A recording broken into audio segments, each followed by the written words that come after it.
వి gold trusted gold buyers తాకట్టులో ఉన్న బంగారాన్ని విడిపించి ఈ రోజు ఉన్న మార్కెట్ ధరకే కొనబడును. మరిన్ని వివరాలకు సంప్రదించండి 77107720.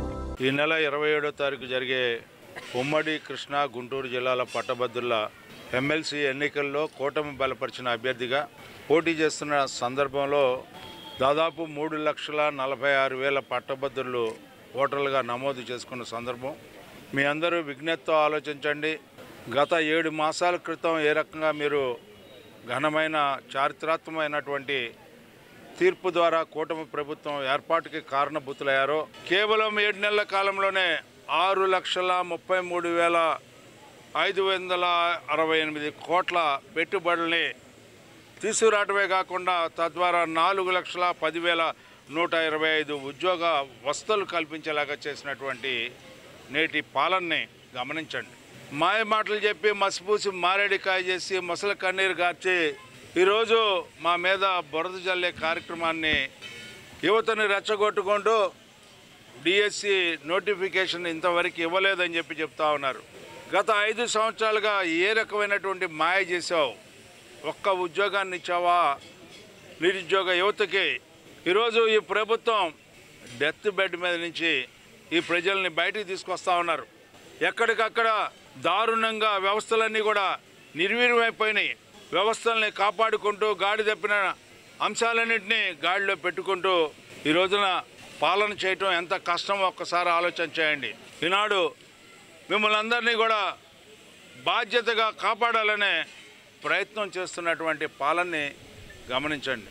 అన్నీ బాగుండే అందరికీ న్యాయం చేస్తానని చెప్పి ముసలి కన్నీరు గార్చినటువంటి గత ప్రభుత్వం రివర్స్ ఫిట్మెంట్ ఇచ్చినటువంటి ఘనత మీది కాదా అని చెప్పి నేను అడుగుతా ఉన్నా. ఏమైంది? సిపిఎస్ సంతకం పెడతా అన్న సిపిఎస్ ఎక్కడికి వెళ్ళిందని చెప్పి అడుగుతా ఉన్నా.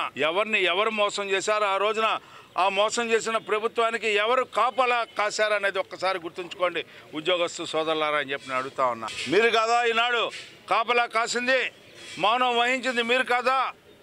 ఆ ప్రభుత్వం ఏం చేసినా కూడా ఇవాళ ఎన్నికల్లోకి వచ్చి మళ్ళీ రెచ్చగొట్టాలని ప్రయత్నించడం, ప్రజల్ని తప్పుదారు పట్టించే ప్రయత్నించడం, ఈ రోజున ఉద్యోగస్తులని రెచ్చగొట్టించే ప్రయత్నించడం ఏమిటా ఇది అని చెప్పి నేను అడుగుతా ఉన్నా. మీ అందరూ కూడా దయ ఉంచి ప్రగతికి ఓటేయండి. ప్రత్యర్థులు ఎవరనేది చూడొద్దు. మంచి ప్రభుత్వానికి ఈ రోజున మీరు పట్టం కట్టాలని ఆ నేపథ్యంలో నేను ఒక వ్యక్తిగా సుదీర్ఘ రాజకీయ అనుభవం ఉన్నటువంటి వ్యక్తిగా మీ ముందుకు వచ్చి మీ ఆశీస్సుల్ని, సహాయాన్ని, సహకారాన్ని కోరుతున్న సందర్భంలో నేను ఏదైతే విజ్ఞప్తి చేశాను దానికంటే ఒక అడుగు ప్రజలారా, మీ అందరూ కూడా పట్టభద్రులారా, మీ అందరూ కూడా ఒక అడుగు ముందుకు వేసి ఆలోచించి మరొక్కసారి మన తినాలి అని చెప్పి నిరూపించుకోవాలని చెప్పి కోరుకుంటూ మీ దగ్గర సెలవు తీసుకుంటాం. ఎవరైతే ఉద్యోగుల వాళ్ళందరూ ఉన్నారో ఖచ్చితంగా ఓటుతో అది మీ అందరి జీతం తీసుకుంటున్నారు. ఎవరైతే నిరుద్యోగులు ఉన్నారో త్వరలో మెగా డిఎస్ రాబోతుంది. 20 లక్షల ఉద్యోగాలతో త్వరలోనే మీరు చూడబోతున్నారు. ఈ విధంగా విద్య, ఉద్యోగ, ఉపాధ్యాయ అన్ని ఏ రంగాలు ఉన్నాయో అన్ని వర్గాలని మరి 75 సంవత్సరాలు కూడా వయసు లెక్క చేయకుండా ఈరోజు మీ అందరి కోసం రాత్రిపగలు కష్టపడుతున్నాడు. బడ్జెట్ సమావేశాలు 24 స్టార్ట్ అవుతున్నాయి. మొన్ననే లెక్కలు చూసాం. దాదాపు 14 లక్షల కోట్ల అప్పుతో ఉంది రాష్ట్రం. ఆయన చేసినటువంటి అప్పును వడ్డీ పూడ్చాలి, నెలసే జీతాలు ఇవ్వాలి, సంక్షేమ అభివృద్ధి కార్యక్రమాలు చేపట్టాలి. ఈ పరిస్థితిలో మరి గ్రాడ్యుయేట్ ఎలక్షన్స్ వచ్చినాయి. మీ అందరికీ తెలుసు, గౌరవనీయులు పెద్దలు అన్నగారు ఆలపాటి రాజేంద్ర అన్నగారు అంటే ఒక బ్రాండ్, ఒక మంచి మనిషి. ఎవరైనా మంచి అని ఒక పదాన్ని తీసుకుంటే మనకు కనపడే గొప్ప వ్యక్తి ఆలపాటి రాజన్న గారు. మరి అన్నగారికి తెలుగుదేశం పార్టీ ఎన్డీఏ కూటమి అభ్యర్థిగా మరి గ్రాడ్యుయేట్ ఎమ్మెల్సీగా ఎలక్షన్ పోటీ చేయమంటే ఏం ఆలోచన చేయకుండా దాదాపు అక్టోబర్ 3 నెలల నుంచి గ్రాడ్యుయేట్లు బాగు చేయాలి, ఉద్యోగులకి బాగు చేయాలి, నిరుద్యోగులందరూ బాగుపరచాలనే ఉద్దేశంతో ఆయన నిరంతరం ఇది మూడో టైం మీ దగ్గరకు వచ్చాడు.